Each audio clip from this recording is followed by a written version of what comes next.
बद्र की लड़ाई मार्च 624 ईस्वी में हुई थी। इस्लामी पैगंबर मोहम्मद के नेतृत्व वाली मुस्लिम सेना और मक्का कुरैश जनजाति के एक राहत स्तंभ के बीच अरब के बद्र शहर में हुई थी।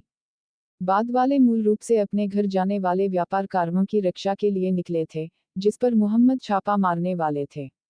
इससे पहले मुहम्मद ने अपने अनुयायियों को कुरैश कारों पर कई छापे मारने का आदेश दिया था, जो प्रारंभिक विफलताओं के बावजूद अंततः नाकाल में अपनी पहली लूट हासिल करने में सफल रहे, जब कुरैश उन्हें मना करने के लिए एक पवित्र महीना मना रहे थे। खून बहाने से कई छोटे कारों के अलावा कुरैश ने हर साल 2 बड़े कारों भेजे। इनमें से एक को 623 की शरद ऋतु में अबू सुफियान के नेतृत्व में और सभी मक्कबजियों के निवेश को लेकर सीरिया भेजा गया था। उसके जाते ही मुहम्मद ने उस पर घात लगाकर हमला करने की कोशिश की, लेकिन असफल रहा। कारवों की वापसी यात्रा पर मुहम्मद ने उस पर फिर से छापा मारने की योजना बनाई। कथित तौर पर कारवों में 1000 ऊंट और 50,000 दीनार का सामान शामिल था।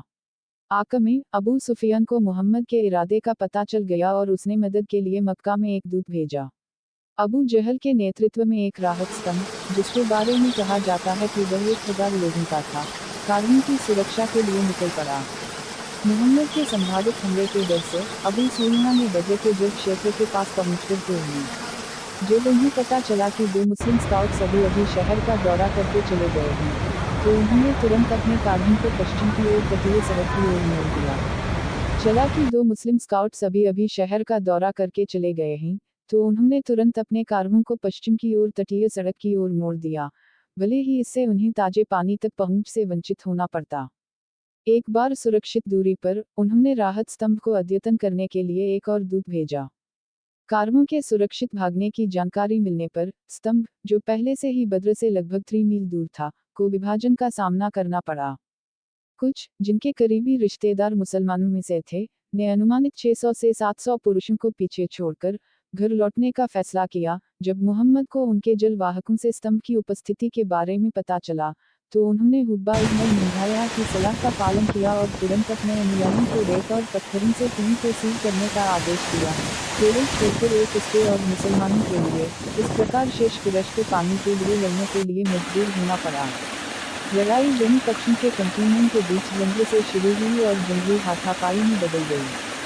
जबकि मुसलमान मोहम्मद के स्वर के वादों से उत्साहित थे, कुरैश न केवल क्रॉस से जूझ रहे थे, बल्कि मुसलमानों में से कई अपने रिश्तेदारों को मारने के लिए अनिश्चित थे।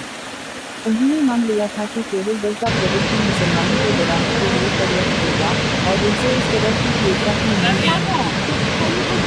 से कुछ समय पहले, जबकि अपनी नेता अबू जहल को अपने घोड़े को गिरने के बाद अपने ऊपर मंडराए हुए नहीं देख सके, तो कुरैश स्तंभग्रस्त हो गया और भाग गया। जबकि भाग रहे थे तो मुसलमानों ने उन्हें मार डाला और फिरौती के लिए कई बंधुओं को हासिल करने में कामयाब रहे। साथ ही उनकी, जो हानि के कारण द्वारा लाई गई मात्रा में नहीं थी, फिर भी काफी थी।